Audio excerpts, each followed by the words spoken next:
दोस्तों आज के इस वीडियो में हम इफ स्टेटमेंट को in detail with proper practical cover करने वाले हैं। देखो नॉर्मली अगर हम इफ स्टेटमेंट की बात करें तो किसी भी प्रोग्रामिंग लैंग्वेज के लिए इफ स्टेटमेंट एक बहुत ही इंपॉर्टेंट चैप्टर है, क्योंकि नॉर्मली अगर आप सी लैंग्वेज पढ़ रहे हो या फिर मान लो आप किसी भी दूसरी लैंग्वेज में कोड कर रहे हो तो उसमें जब भी आप कोई प्रोग्राम क्रिएट करते हो, कोई भी प्रोजेक्ट पे काम करते हो तो वहां पे इफ स्टेटमेंट की जरूरत बहुत ही ज्यादा पड़ती है। ऐसे में इफ स्टेटमेंट का आपके लिए क्लियर होना एंड उनसे रिलेटेड जितने भी टर्म्स है उसका कवर होना बहुत ही ज्यादा जरूरी है। आज के इस वीडियो की अगर हम बात करें तो इस वीडियो में हम इफ स्टेटमेंट कैसे वर्क करता है, उसका फ्लो चार्ट कैसे काम करता है, उस पॉइंट को क्लियर करने वाले हैं। इसके बाद इफ से रिलेटेड जो डिफरेंट पैरामीटर्स है like if and else statement, या फिर हम बात करें एल्स इफ स्टेटमेंट जिसकी मदद से आप मल्टीपल कंडीशंस को अप्लाई कर सकते हो, उस पॉइंट को क्लियर करेंगे। और इसके बाद one of the important term जो कि एग्जाम्स में भी आता है जो कि है नेस्टेड इफ स्टेटमेंट, इसे भी हम विद प्रॉपर प्रैक्टिकल कवर करने वाले हैं। नो डाउट कि जो वीडियो है ये आपके लिए फुल ऑफ इन्फॉर्मेशन होने वाला है। आपसे बस इतनी सी रिक्वेस्ट है कि अगर ये वीडियो और ये कोर्स आपको पसंद आ रहा है तो प्लीज इस वीडियो को लाइक और शेयर जरूर करें।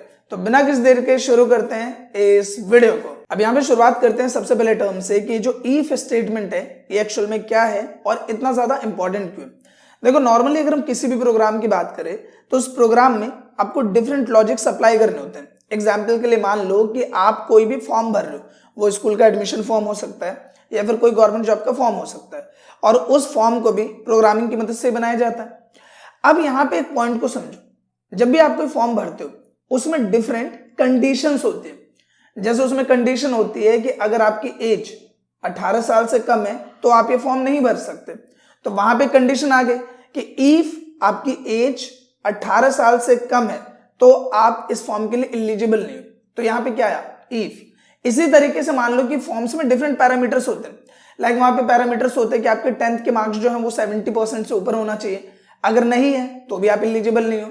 तो बेसिकली अगर हम इफ स्टेटमेंट की बात करें तो जब भी आप कोई भी प्रोग्राम लिख रहे हो, किसी भी प्रोजेक्ट में काम कर रहे हो तो उसमें डिफरेंट इफ का अप्लाई होता है, यानी कि डिफरेंट कंडीशंस का अप्लाई होता है, जिसके भी आप पे अगर कंडीशन फुलफिल होती है तो आप आगे प्रोसीड होते हो, कंडीशन फुलफिल नहीं होती तो आप आगे प्रोसीड नहीं होते हो। तो बेसिकली यहाँ पे अगर हम इफ की बात करें तो हम डिफरेंट पैरामीटर्स में, डिफरेंट प्रोजेक्ट्स में या डेली लाइफ के बिहाफ पे भी बात करें तो हर जगह हमें कंडीशंस अप्लाई करना होता है। अगर कंडीशन मैच तो ये होना चाहिए, कंडीशन मैच नहीं तो ये होना चाहिए। एग्जाम्पल के लिए अगर मान लो कि हम किसी स्कूल के मार्क्स के बिहाफ पे बात कर रहे हैं कि हमारे पास 10th क्लास में जितने भी स्टूडेंट्स हैं, अगर उनके जो मार्क्स है वो 35 से कम है या 35% से कम है तो हम उसको फेल की कैटेगरी में रखेंगे, अगर नहीं तो हम उसे पास की कैटेगरी में रखेंगे। तो यहाँ पे भी क्या आया, इफ आया। इफ स्टूडेंट्स के मार्क्स लेस देन है 35 तो फेल एंड ग्रेटर देन है 35 तो पास। तो यहाँ पे क्या आ गई, कंडीशन आ गई। तो जहां पर भी प्रोग्राम में कंडीशन की बात आती है तो वहां पे यूज करते हैं इफ स्टेटमेंट का। आई होप कि इफ का जो रोल प्ले है वो आपको क्लियर हुआ होगा।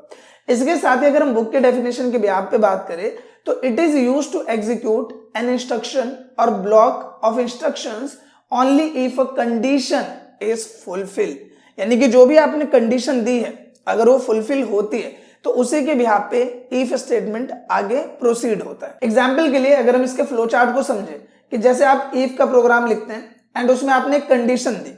अब कंडीशन दी कि मान लो कि मेरे पास लिस्ट ऑफ पर्संस है और उसकी एज है, अगर जो उसकी एज है वो ग्रेटर देन इक्वल टू 18 है तो ही मैं आगे के स्टेटमेंट प्रिंट करूंगा। यानी मैं क्या बोल रहा हूं कि यहाँ पे मेरे पास जो लोग हैं उनकी एज 18 साल है या 18 साल से ज्यादा है तो आगे जो स्टेटमेंट है जो कि मैं प्रिंट कराना चाह रहा हूं वोटर, वो यहाँ पे प्रोसीड होना चाहिए। तो यहाँ पे क्या करें कि इफ कंडीशन हमने दी, अगर वो ट्रू होती है तो यहाँ पे ब्लॉक ऑफ स्टेटमेंट हमारा प्रिंट होगा। इफ यहाँ पे कंडीशन हमारी फुलफिल नहीं होती, मान लो किसी की 16 साल है, 15 साल है और वो कंडीशन क्या है, फुलफिल नहीं हुई, तो इट मीन्स वो क्या हो गया, वो फॉल्स हो गया। और जैसे वो फॉल्स होगा प्रोग्राम हमारा चलना बंद हो जाएगा, यानी कि प्रोग्राम आगे एग्जीक्यूशन में हमें कोई भी आउटपुट नहीं देगा। आई होप कि ये पॉइंट आपको क्लियर हो पा रहा होगा। तो इफ स्टेटमेंट बेसिकली क्या करता है कि अगर आपकी कंडीशन मैच हुई तभी वो आपको कोई रिजल्ट या ब्लॉक ऑफ स्टेटमेंट जो आप प्रिंट कराना चाहते हो वो आपको देगा, अगर नहीं तो वहां पे फॉल्स डिक्लेयर करके वो प्रोग्राम को टर्मिनेट कर देगा। आई होप कि इतना पॉइंट आपको क्लियर हो गया होगा। इसी तरीके से अगर हम इसके सिंटैक्स को समझे तो बड़ा ही सिंपल सिंटेक्स है। इफ लिखना है आपको, जो भी कंडीशन आपको देनी है आपने दिया एंड सिंपली जो भी स्टेटमेंट प्रिंट करानी है वो आपने कर दिया। इसी चीज को हम प्रॉपर प्रैक्टिकल से समझते हैं, तभी चीज आपको ज्यादा अच्छे से क्लियर होगी। तो नॉर्मल ध्यान देते हैं कंप्यूटर स्क्रीन पे, जहां पे मैंने एक छोटा सा प्रोग्राम लिखा है जो कि बहुत ही बेसिक प्रोग्राम है। हम यहाँ पे क्या कर रहे हैं कि इंटीजर फॉर्म में एक वेरिएबल ले रहे हैं जो कि है टेस्ट, और इस टेस्ट में हम रखेंगे जो भी हमारा स्टूडेंट है उसके टेस्ट के मार्क्स। तो अब मैं यहाँ पे ये बोल रहा हूं कि किसी भी स्टूडेंट के अगर टेस्ट में जो मार्क्स है वो 35 है या 35 से ज्यादा है, 35 है, यहाँ पे मैं क्या लिख रहा हूं, ये है स्टूडेंट के मार्क्स, अगर ये ग्रेटर देन या इक्वल टू है 35, यानी 35 है या 35 से ज्यादा है, तो हम उसको क्या डिक्लेयर करेंगे, हम उसको डिक्लेयर करेंगे पास। अगर नहीं है तो हम कोई भी रिजल्ट यहाँ पे प्रिंट नहीं कर रहे। तो अब यहाँ पे क्या होगा कि मैं यहाँ पे टेस्ट का कोई भी मार्क्स दे देता हूँ, लाइक मैंने इक्वल किया एंड टेस्ट के मार्क्स मैंने यहाँ पे दे दिया 37, ठीक है। अब मैं यहाँ पे जाता हूँ एग्जीक्यूट में एंड कंपाइल एंड रन पे क्लिक करते हैं। तो आप यहाँ पे देखोगे कि मैंने यहाँ पे क्या दिया था कंडीशन, कि जो ये टेस्ट के मार्क्स है जो कि क्या है 37, अगर वो 35 है या 35 से ज्यादा है तो यहाँ पे रिजल्ट प्रिंट होना चाहिए, क्या होना चाहिए, पास। अब मान लो कि अगर मैं यहाँ पे 35 से कम मार्क्स दे देता हूँ, लाइक मैं 34 ही दे देता हूँ, तो यहाँ पे मैं अगर इसको एग्जीक्यूट करूं, कंपाइल एंड रन करूं, तो आप यहाँ पे देखोगे मुझे ब्लैंक आउटपुट दे रहा है, यानी कि मुझे कोई भी रिजल्ट यहाँ प्रिंट करके नहीं दे रहा है। ये जो पास है वो यहाँ पे प्रिंट नहीं हुआ। तो हमारा जो स्टेटमेंट वो पूरा यहाँ पे वर्क कर रहा है। आई होप के पॉइंट आपको क्लियर हो पा रहा होगा। इसी चीज को थोड़ा और अच्छे से करते हैं। हम यहाँ पे अभी जो नंबर लिख रहे हैं वो मैनुअल लिख रहे हैं। मान लो कि हम एक सॉफ्टवेयर बना रहे हैं, एक प्रोग्राम बना रहे हैं स्कूल के लिए, जिसमें जो भी यूजर है वो आके अपने मार्क्स लिखेगा, और जैसे वो मार्क्स लिखे तो उसको रिजल्ट प्रिंट होके दिखेगा। तो हम क्या चाह रहे हैं कि यहाँ पे जो हमें नंबर मिले टेस्ट का वो यूजर ही लिखे, हम यहाँ पे मैनुअली ना लिखे। तो हम यहाँ पे क्या करेंगे, हम यहाँ पे लिखेंगे प्रिंट एफ एंड यहाँ पे हम लिखेंगे एंटर योर मार्क्स। ये हमने एक स्टेटमेंट प्रिंट कराया और हमने यहाँ पे इस तरीके का एक सिंबल दिया, जिसके बाद हमने ब्लैंक छोड़ा एंड यहाँ स्कैनफ लिखा। स्कैनफ की मदद से हम क्या कर सकते हैं, यूजर से इनपुट ले सकते हैं। तो हमने स्कैनफ लिखा एंड %d से हमने इसके लिए एक वैल्यू इंडिकेट करी, और ये वैल्यू कहाँ स्टोर होगी, टेस्ट में। इसके लिए हमने m% देके यहाँ पे टेस्ट लिख दिया। ये जो एंड का सिंबल है ये आपको देना है एंड यहाँ पे टेस्ट लिख देना है, यानी कि इस वेरिएबल को एज ए रेफरेंस या मेंशन कर देना। अब यहाँ पे जब मैं इसको एग्जीक्यूट करूंगा, मैं जाऊंगा एंड ये कंपाइल एंड रन पे क्लिक करूंगा, तो आप यहाँ क्या नोटिस करोगे कि मैंने यहाँ लिखा है एंटर योर मार्क्स, ये प्रिंट हुआ। स्कैनफ की मदद से मुझसे इनपुट मांग रहा है कि ये जो टेस्ट आपका वेरिएबल है इसके अंदर कौन से मार्क्स रखने। तो मैंने बोला कि अगर मेरे मार्क्स हैं 85, यूजर ने यहाँ पे मार्क्स लिखे 85, और मैं यहाँ पे एंटर प्रेस करूंगा तो यहाँ पे क्या लिख के आ रहा है, पास। इसी की जगह मान लो मैं एग्जीक्यूट में जाता हूँ, कंपाइल एंड रन करता हूँ एंड अब यहाँ पे एंटर मार्क्स बोल रहा है, मैं यहाँ पे लिख देता हूँ 34। तो मेरी कंडीशन देखो क्या है कि 35 होना चाहिए, 35 से ज्यादा होना चाहिए, तभी ये स्टेटमेंट प्रिंट करके देगा जो कि है पास। और मैंने यहाँ पे मार्क्स क्या लिख दिए 34, जो कि 35 से कम है, यानी मेरी कंडीशन यहाँ पे मैच नहीं हुई। कंडीशन क्या है कि जो मार्क्स है वो 35 या 35 से ज्यादा होना चाहिए, तो वो तो यहाँ पे नहीं हुआ। तो नहीं हुआ इस वजह से यहाँ पे मुझे कोई भी रिजल्ट प्रिंट करके नहीं देगा, यानी कि जो मेरा प्रोग्राम है वो यहीं पे टर्मिनेट हो जाएगा और मुझे एक ब्लैंक रिजल्ट यहाँ पे दे देगा, जो कि ऑन स्क्रीन आप देख पा रहे हो। आई होप कि जो इफ स्टेटमेंट है वो आपको क्लियर हो गया होगा। बेसिक सा इसका एक फ्लो चार्ट है जो कि अभी हमने समझा यहाँ पे, जिसमें हम क्या देख रहे हैं कि नॉर्मली हमने इफ स्टेटमेंट लिखा, उसमें हमने एक कंडीशन को दिया, जो कि कंडीशन क्या थी कि जो टेक्स्ट के मार्क्स हैं वो ग्रेटर देन या इक्वल होने चाहिए 35 के। हमारी कंडीशन मैच हुई, ट्रू हुई, तो यहाँ पे लिख के क्या आया, पास। कंडीशन मैच हुई तो क्या लिख के आया, पास। और यहाँ पे ब्लॉक ऑफ स्टेटमेंट में हमें क्या देखने को मिला, पास।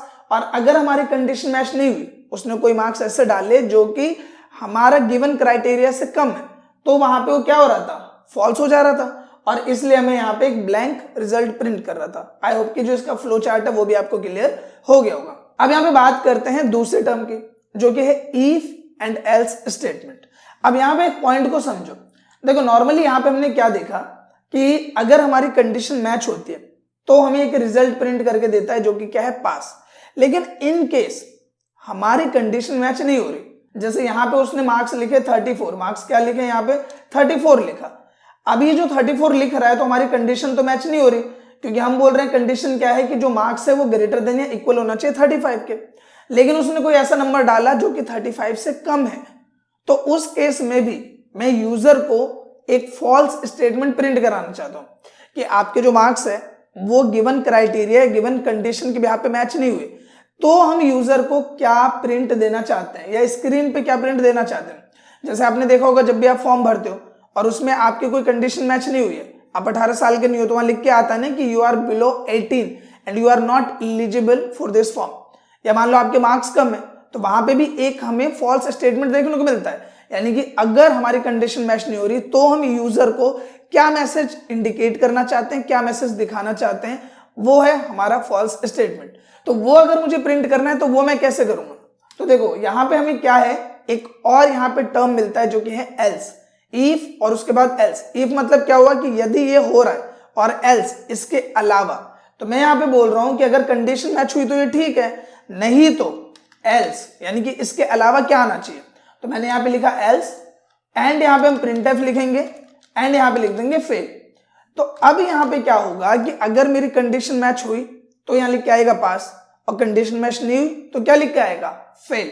तो यहां पे सिंपली मैं क्या करता हूं कि इसको यहां पे एग्जीक्यूट करते हैं, कंपाइल एंड रन करते हैं। अब दोबारा से यहां पे आया एंटर योर मार्क्स।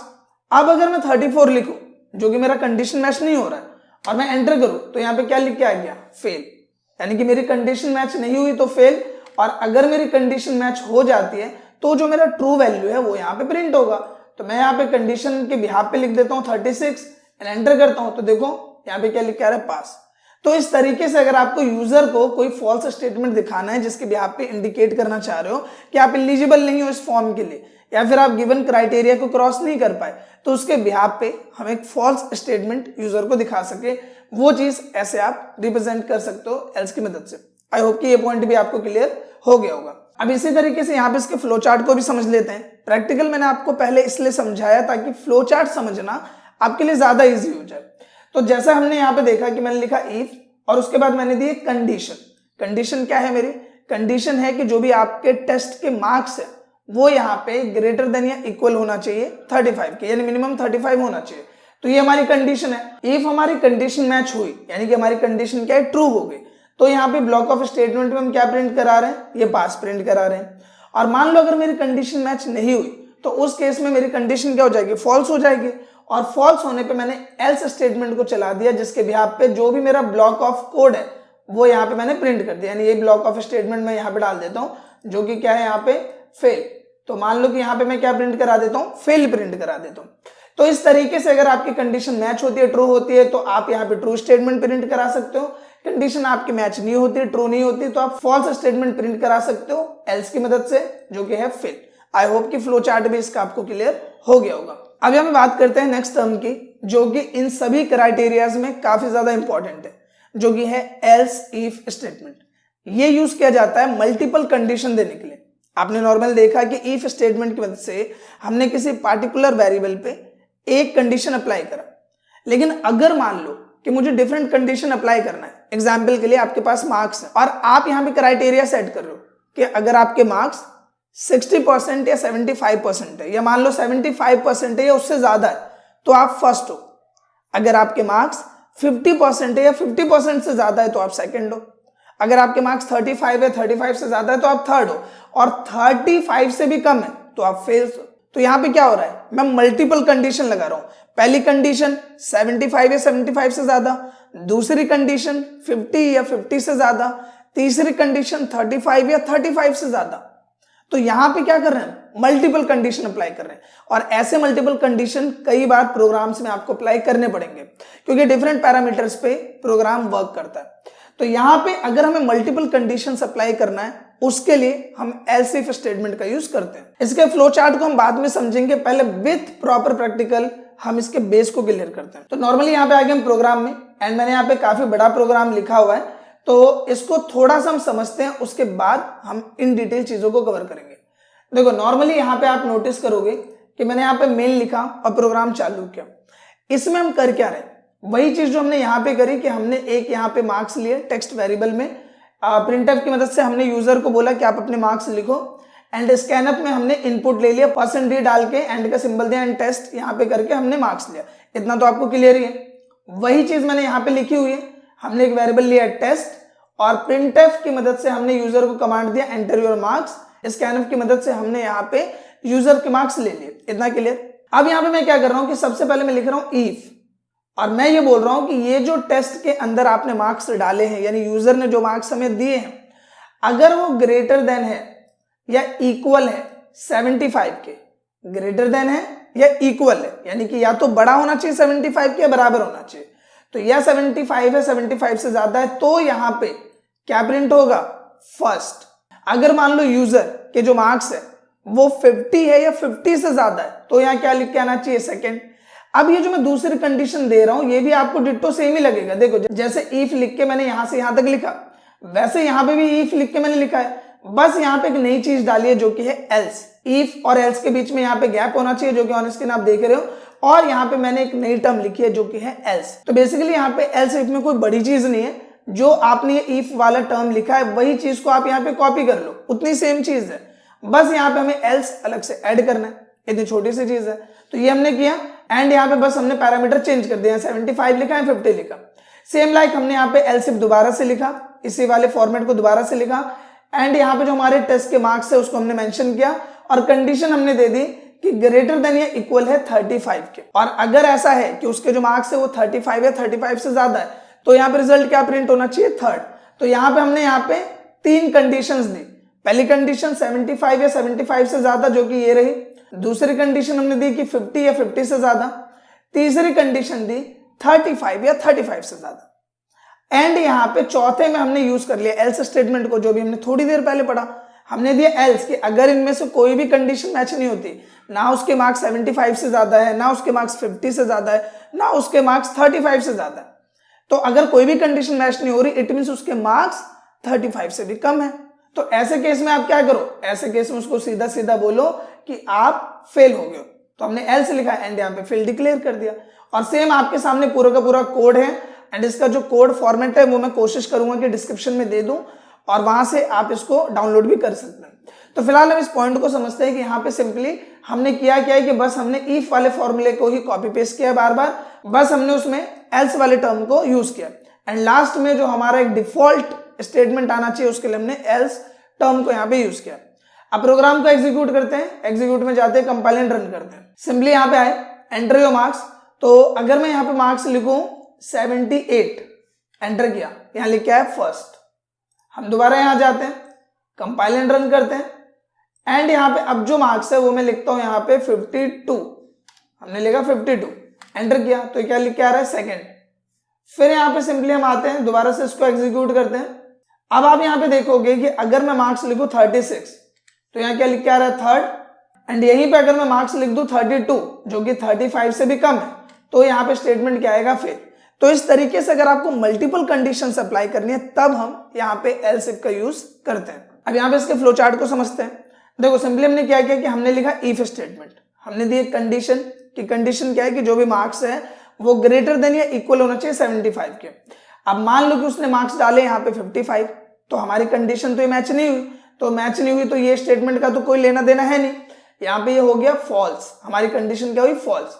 तो जब कंडीशन ये वाली फॉल्स हुई तो ये आया इस वाले टर्म पे, एल्स इफ की मदद से हमने एक और कंडीशन दे दी कि इसने जो मार्क्स लिखे हैं, मार्क्स क्या लिखे हैं 55, अगर वो हमारी इस कंडीशन से मैच हो जा रहा है, हमने इसमें भी कंडीशन दी, तो यहाँ पे ये वाला स्टेटमेंट प्रिंट करा दो जो कि है सेकंड।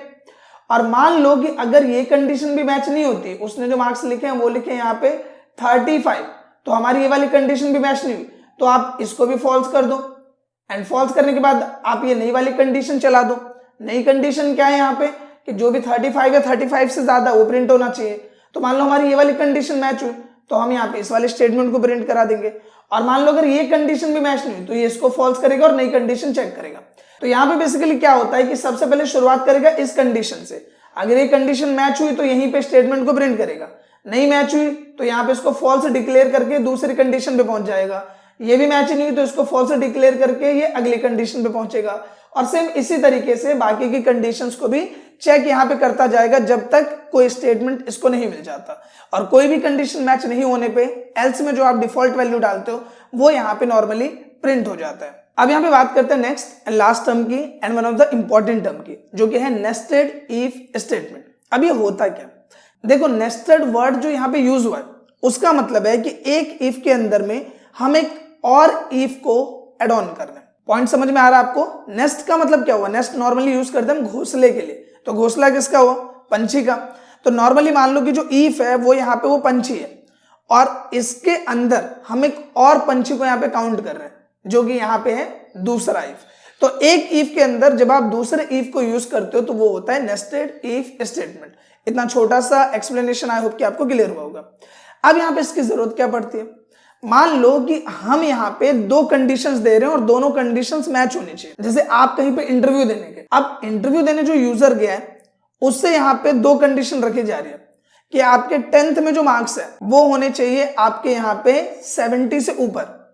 और जब आप वहां पे मेंशन कर दो कि हाँ मेरे जो मार्क्स है वो यहाँ पे 70 है तो आप इलिजिबल हो गए अगले राउंड के लिए। फिर वहां पे आपसे पूछा गया कि आपके जो मार्क्स है वो 12th में 75 से ऊपर होने चाहिए। अगर है तो आप आगे सेलेक्ट हो गए और नहीं तो आप क्या हो जाओगे, रिजेक्ट हो जाओगे। आई होप कि आपको पॉइंट क्लियर हो पा रहा होगा। सेम लाइक अगर हम प्रैक्टिकल की बात करें, मान लो कोई भी एक कैंडिडेट वो इंटरव्यू देने आया हुआ और उस कंपनी का एक सॉफ्टवेयर है, वहां पे आपको 10th और 12th दोनों के मार्क्स लिखने हैं। अब जब आप 10th के मार्क्स लिखते हो और उनके जो भी डेटाबेस है उसमें चेक होता है जो उसका 10th का मार्क्स है वो कंडीशन मैच कर रहा है, तो फिर वो आपसे पूछेंगे 12th के मार्क्स कितने हैं, और अगर वो भी मैच हो गया तो आप यहाँ पे होंगे सिलेक्टेड, और अगर दोनों में से कोई भी एक मैच नहीं हुआ तो आप क्या हो जाओगे, रिजेक्टेड। आई होप के पॉइंट क्लियर हो पा रहा होगा। तो वही चीज हम यहाँ पे कवर करने वाले हैं। हमने सबसे पहले क्या किया, हमने लिखा इंट और हमने दो वेरिएबल लिए। एक में हमने लिखा 10th के मार्क्स और एक में हमने लिखा यहाँ पे 12th के मार्क्स। प्रिंटफ की मदद से सबसे पहले हम यहाँ पे लिखते हैं कैंडिडेट 10th मार्क्स, यानी कैंडिडेट को अपने 10th के मार्क्स लिखने। एंड स्कैनफ की मदद से हम जो भी 10th के मार्क्स लिखेगा यूजर वो हम इस वाले वेरिएबल में स्टोर कर देते हैं। हमने यहाँ पे स्टोर किया। इसके बाद ये चेक करेगा, अगर ये कंडीशन मैच हुई तो यहाँ पे ये प्रोग्राम को यहाँ से रन करेगा। देखो मैंने यहाँ पे क्या लिखा, इफ अगर ये जो मार्क्स है अगर वो ग्रेटर देन है 75 यानी 75 से ज्यादा है तो आप आगे प्रोग्राम चलाओ, और अगर मान लो उसके मार्क्स उसने डाले 73, यहीं पे कंडीशन मैच नहीं हुई तो आपको ये चलाने की जरूरत नहीं है। आप सीधा सीधा यहाँ पे इस वाले स्टेटमेंट को प्रिंट कर दो जो कि है रिजेक्टेड, यानी कि यहीं पे कंडीशन मैच नहीं हुई तो इसको चेक करने की जरूरत ही नहीं है। सीधा सीधा प्रोग्राम यहां से एग्जीक्यूट करो और उसको डिक्लेयर करो रिजेक्टेड। ठीक है। इसके बाद अगर मान लो उसने जो मार्क्स डाले अगर वो है 78 यानी हमारी कंडीशन यहाँ पे मैच हुई, और अगर ये कंडीशन मैच हुई तो यहाँ पे नॉर्मली प्रिंटफ में वही वाला सेम कोड हमने यहाँ पे पेश किया है कि कैंडिडेट 12th मार्क्स, यानी कि जो भी उसके 12th के मार्क्स है वो लिखेगा कैंडिडेट। और स्कैनफ की मदद से हमने %d में यहाँ पे वैल्यू को स्टोर किया और उसका रेफरेंस दे दिया ये वाला वेरिएबल, यानी कि जो भी यूजर मार्क्स लिखेगा वो इस वेरिएबल में आया। हमने क्या बोला कि इफ ये जो मार्क्स है जो भी कैंडिडेट ने दिए अगर ये भी ग्रेटर देन या इक्वल है 75 के, या मैं यहाँ पे भी इक्वल हटा ही देता हूँ, मैं सीधा लिख देता हूँ ग्रेटर देन कि 75 से ऊपर ही होना चाहिए, 75 भी नहीं होना चाहिए, 75 से ऊपर होना चाहिए। तो अगर ये भी 75 से ऊपर है तो ये सिलेक्ट होगा और नहीं तो ये रिजेक्ट होगा। तो यहाँ पे हमारे पास दो कंडीशन है, पहली जिसमें 10th के मार्क्स हमें यहाँ चेक करने हैं और दूसरा जिसमें हमें 12th के मार्क्स चेक करने हैं। आई होप के पॉइंट क्लियर हो पा रहा होगा। इसको सिंपली हम एग्जीक्यूट करते हैं, कंपाइल एंड रन करते हैं। अब यहाँ पे पूछ रहा है कैंडिडेट 10th मार्क्स, तो ये यहाँ पे आया कैंडिडेट 10th मार्क्स और यहाँ पे हम अभी वैल्यू स्टोर कर रहे हैं। जैसे मैंने यहाँ पे वैल्यू डाला 74, तो आप देखो कि मेरी कंडीशन यहाँ पे मैच हो रही है, नहीं हो रही। कंडीशन क्या है, 75 से ज्यादा होना चाहिए। अब मैं यहाँ पे 74 लिखूंगा तो ये यहाँ पे ये सब पूछेगा ही नहीं, ये सीधा सीधा इसको रिजेक्ट कर देगा। यहाँ पे क्या लिख के आ गया, रिजेक्टेड। इसके बाद अगर मान लो कि मैं कोई ऐसी वैल्यू डालता हूँ लाइक मैंने लिखा 78, तो मेरी कंडीशन यहाँ पे मैच हो गई। तो जब मैं यहाँ पे एंटर करूंगा तो अब मेरा प्रोग्राम देखो यहाँ टर्मिनेट नहीं हुआ। पहले क्या हुआ था, 74 लिखा तो रिजेक्ट हो गया था। अब यहाँ पे 78 लिखा तो मेरा जो प्रोग्राम है वो आगे बढ़ा, यानी कि ये कंडीशन मैच हो गई। तो इसने ये सब चीजें प्रिंट की, कैंडिडेट 12th मार्क्स, देखो 12th मार्क्स, और यहाँ पे पूछ रहा कोई वैल्यू डालो, तो मैंने यहाँ पे वैल्यू डाल दिया 87, यानी कि मेरी ये कंडीशन भी मैच हो गई। यहाँ पे भी 75 से ज्यादा डाला, तो अब यहाँ पे क्या प्रिंट होगा, सिलेक्टेड। अब देखो क्या लिख के आ रहा है, सिलेक्टेड। और इसी की जगह अगर मान लो कि हम यहाँ पे लिखते हैं जैसे कि मान लो कि हमने इसके लिए डाला 78, हमारी कंडीशन मैच हुई, लेकिन यहाँ पे अगर मैं डाल देता 54 कि 12th में मार्क्स कम है, तो यहाँ पे क्या लिख के आया था, रिजेक्टेड। तो इस तरीके से जब हम इफ स्टेटमेंट के अंदर ही और इफ स्टेटमेंट को यूज करते हैं वो हो जाता है नेस्टेड इफ का एग्जाम्पल। आई होप कि यहाँ पे इफ से रिलेटेड जितने टर्म्स को हमने क्लियर किया, if statement, if with else, else if statement and nested if statement, ये सारी चीजें आपको क्लियर हुई हो और पॉइंट टू पॉइंट समझ में आई हो। अगर वीडियो आपको अच्छा लगा है तो प्लीज इस वीडियो को एक लाइक करें, शेयर करें, साथ ही कमेंट करके अपना फीडबैक जरूर दें। मिलते हैं नेक्स्ट वीडियो में, तब तक के लिए थैंक यू।